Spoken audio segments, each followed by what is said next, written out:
right now on Fox 5 News at 6.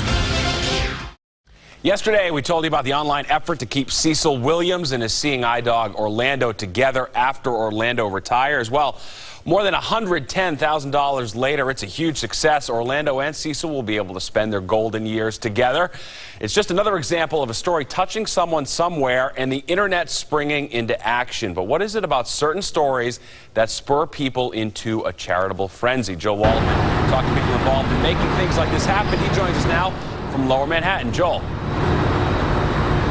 Good evening, Steve. You know, it's a Christmas miracle that you didn't think would actually happen if it wasn't true. I mean, it's really an amazing story.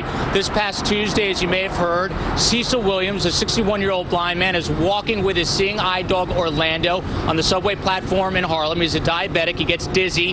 He starts to teeter. He falls onto the tracks, dragging his dog down there with him. But it was too late. The train was already coming. It couldn't stop.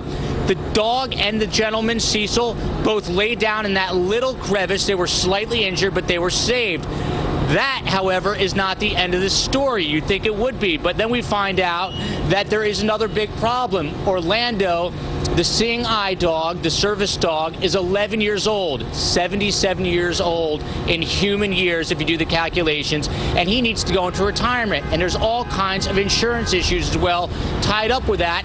And Cecil cannot afford to keep Orlando, that cute, cuddly dog that he says was actually licking his face when he was laying below the subway. That was the dog's way of letting Cecil know that everything would be okay, which is really incredible when you think about it. So, with all that said, there's something out there. There is a series of crowdfunding sites, one in particular, IndieGoGo. It is said to be the biggest and the best in the entire world.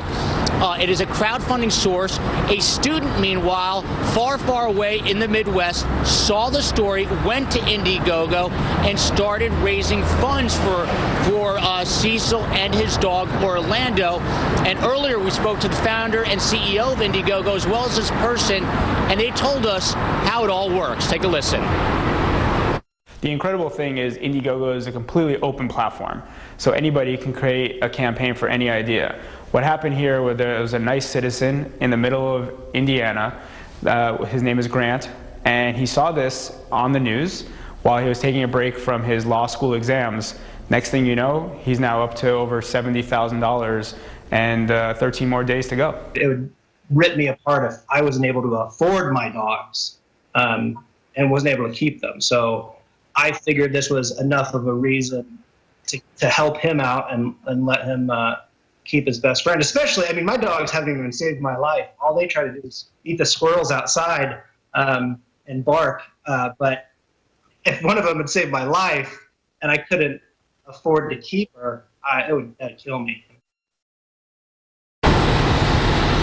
People from 23 countries have already raised more than $70,000 for Cecil and his dog Orlando. Now, less than 24 hours after another Fox 5 story to try to get Christopher Kizek a prosthetic arm using another crowdfunding source site called GoFundMe, they were able to raise more than $40,000 with a goal of just $25,000. So this is really the wave of the future. Steve, when I was a kid, I don't know, you went into the pizza parlor and there was a little Xerox sheet hanging, a sign hanging saying, hey, we need money for Christopher who's suffering from cancer. Those days are long behind us. Now it's all about these crowdfunding sites. Really, it is quite incredible what they're doing. Reporting live from Lower Manhattan, Joel Waldman, Fox 5 News. Steve, I'll send it back to you. No, it's true, Joel. Back then, you could raise money $20 at a time. Now you can raise a lot more. All right, thank you.